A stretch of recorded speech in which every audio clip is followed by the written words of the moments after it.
সালামু আলাইকুম। তৃতীয় শ্রেণীর সুপ্রিয় শিক্ষার্থীবৃন্দ, আশা করছি তোমরা সকলে ভালো আছো। গত পর্ব পর্যন্ত আমি তোমাদের গণিত বইয়ের 49 নম্বর পৃষ্ঠা পর্যন্ত আলোচনা করেছি। ধারাবাহিকভাবে আলোচনা করছি যাতে তোমাদের বুঝতে সুবিধা হয়। আশা করছি আমার প্লেলিস্টে থাকা সবগুলো ভিডিও করে ফেললে তোমার আর কোনো অন্যান্য টিচারের কাছে পড়ার প্রয়োজন হবে না। চলো আমরা দেখে নিই এখানে আমাদেরকে কি দিয়েছে। রেজা 3 প্যাকেট বিস্কুট কিনতে চায়। এক প্যাকেটের দাম কত টাকা? 23 টাকা। এজন্য তার কত টাকার প্রয়োজন? এক প্যাকেটের দামই 23 টাকা, কিন্তু বিস্কুট কিনতে চাচ্ছে 3 প্যাকেট। তাহলে এরকম আমার 3টা 23 লাগবে। তাহলে আমি কি দিয়ে গুণ দিতে পারি? এক প্যাকেটের দাম গুণ প্যাকেটের সংখ্যা সমান সমান মূল্য পাবো। তাহলে আমি কি পাচ্ছি? গুণ্য গুণ গুণক সমান সমান গুণফল। এই সূত্রটা মুখস্থ করে ফেলবে। তাহলে আমি যদি গাণিতিক ব্যাখ্যা এখানে লিখি, গাণিতিক ব্যাখ্যা হবে কি? 23 গুণ কত প্যাকেট? 3 প্যাকেট। তাহলে আমি গুণফল পাবো। 23কে 3 দিয়ে গুণ করলে কত হয়? হচ্ছে 69। তাহলে আমি এটা করতে পারলাম। তাহলে গুণ্য গুণ গুণক সমান সমান কি পাচ্ছি? গুণফল পাচ্ছি। এখানে নিচের ছবিটি ব্যবহার করে কিভাবে হিসাব করা যায় চিন্তা করি। দশক এবং একক এখানের মধ্যে আমরা কিভাবে হিসাব করতে পারি? এই দুটোটা মিলে 20, এই দুটোটা মিলে 20, এই দুটোটা মিলে 20। তাহলে এখানে 20 কয়বার আছে? 3 বার আছে। তাহলে এরপর দেখো এখানের মধ্যে আছে কি? এখানে 3, এখানে 3, এখানে 3, 3টা আছে। তাহলে 3 গুণ 3, 3 তিরিকা কত হবে? 9 হবে। আর 3 20 কত হবে? 60 হবে। তাহলে 60 আর 9 আমরা যদি এদিকে দেখি, তাহলে এদিকে হলো কত? 23, এদিকে গুণ 3, তাহলে কত? 69। এভাবে এখানে ভেঙে লেখা আছে, তোমরা চাইলে এটা করে ফেলতে পারো। তাহলে এখানে মোট কত টাকার প্রয়োজন? 69 টাকার প্রয়োজন। এর পরবর্তীতে দেখো কিভাবে 23 গুণ 3কে ওপর নিচে গুণ করা যায় তা চিন্তা করি। ওপর নিচে আমরা কিভাবে গুণ করতে পারবো? তাহলে 3কে যদি আগে 3 দিয়ে, মানে প্রথমটাকে আগে প্রথম সংখ্যা দিয়ে কি করতে হবে? গুণ করতে হবে। তাহলে 3কে যদি 3 দিয়ে গুণ করি, 3 তিরিকে কত হচ্ছে? 9 হচ্ছে। 9 লিখলাম। আবার 3কে 2 দিয়ে গুণ করবো, 3 দুগুণে কত হচ্ছে? 6 হচ্ছে। তাও আবার 69 এলো। এখানে ওরা 3টা ধাপে বুঝিয়েছে, আমার প্রয়োজন হয় না, যে তোমাদের আর বোঝাতে হবে না। আশা করছি তোমরা এগুলো পারবে। এর পরবর্তীতে দেখো উপর নিচে আমরা কিছু গুণ করব। 4কে 2 দিয়ে গুণ করলে কত? 4 দুগুণে 8। 4কে 1 দিয়ে গুণ করলে 4 একে 4। 4কে 1 দিয়ে গুণ করলে 4 একে 4। 4কে 2 দিয়ে করলে 4 দুগুণে 8। 3কে 2 দিয়ে করলে 3 দুগুণে 6। 3কে 3 দিয়ে করলে 3 তিরিকা 9। 4কে যদি আমরা করি 2 দুগুণে কত হবে? 4 হবে। এরপর 2 দুগুণে করলে আবার 4 হবে।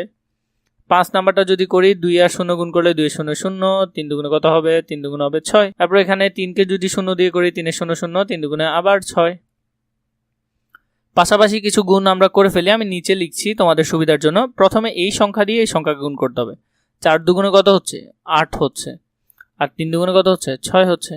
এবার দেখো এই সংখ্যা দিয়ে আবার এই সংখ্যাকে প্রথমে করতে হবে। 4 দুগুণে কত? 8 লিখলাম।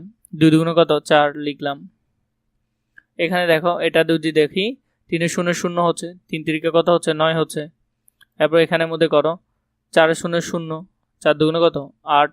এর পরবর্তীতে আমরা আরেকটা খেয়াল করি, এখানে বলেছে 17 গুণ 3কে গুণ করা যায়। চিন্তা করো কিভাবে গুণ করা যায়। প্রথমে আমরা 17কে দুটি অংশে ভেঙে নিই। একটা লিখি 10, একটা লিখি 7, মানে আমরা আলাদা করে নিলাম। তাহলে 10কে যদি 3 দিয়ে গুণ করি, 3 দশে কত হচ্ছে? 3 দশে হচ্ছে 30।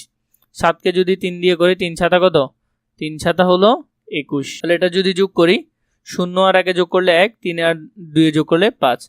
তাহলে তুমি যদি 17কে 3 দিয়ে গুণ করো, তুমি কত পাবে? 51 পাবে। এর পরবর্তীতে দেখো এবার কিভাবে পাশাপাশি করতে পারো। 3কে 7 দিয়ে করলে কত? 3 7 21। 21-এর 1 হাতে আছে কত? হাতে আছে 2। এটি যখনই 10-এর উপর চলে যাবে তোমাকে হাতে ধরতে হবে। 3 7 21। 21-এর আমি এখানে 1 না বসালাম, আমার হাতে আরো কত আছে? 2 আছে। 3কে আবার 1 দিয়ে গুণ করলো, 3 একে 3, 3 আর 2 যোগ করলে কত হয়? 5 হয়। তাহলে 51। এগুলো তোমরা আস্তে আস্তে করে ফেলতে পারবে। এরপর দেখো 4কে 4 দিয়ে গুণ করি, 4 4 কত হয়? 16। 16-র কত বসবে? 6 বসবে। হাতে কত? 1।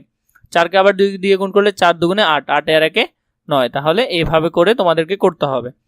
8কে যদি 2 দিয়ে গুণ করো, 8 দুগুণে আবার 16। 16-র কত বসছে? 6 বসবে এখানে, কিন্তু হাতে কত রয়ে গেছে? 1। তাহলে 8কে আবার 8 দিয়ে গুণ করলে 8 একে 8, 8 আর 1 9। এখানে দেখো আছে 8, এখানে আছে 2। তাহলে কত? 8 দুগুণে কত? 16। 16-র 6 বসছে, হাতে আছে 1। 4 দুগুণে 8, 8 আর 1 9। এরপরে পাশাপাশিতে যদি আমরা এখানে খেয়াল করি, পাশাপাশিতে কি আছে? 5। 4 5 কত? আমরা যদি এটা এভাবে করতে কষ্ট হয় তোমাদের, তুমি এভাবে করে করতে পারো। এখানে উপর নিচ করে ফেলো। 5 8 কত? 40। 40-এর 0 হাতে আছে কত? 4। 5 একে 5, 5 আর 4 9। তাহলে কত হচ্ছে? 90 হচ্ছে। এরপর দেখো এখানে কি আছে? 26 গুণ 3। 26 গুণ 3। তাহলে 3 6 কত? 3 6 18। 18-র 8 হাতে আছে 1। 3 দুগুণে 6, 6 আর 1 7। তাহলে 87। এভাবে করে এগুলো যদি করি 9 দুগুণে 18, 18 8, হাতে আছে 1, 3 দুগুণে 6, 6 আর 1 9। এটা তোমাদেরকে সুন্দর করে বুঝিয়ে দিচ্ছি। দেখো এখানে 25, 25 আর এখানে নিচে 4, 4 5 কত 20, 20 এর কত বসবে 0 বসবে, হাতে আছে কত 2, 4 দুগুণে 8, 8 আর 2 10, তাহলে মোট 100।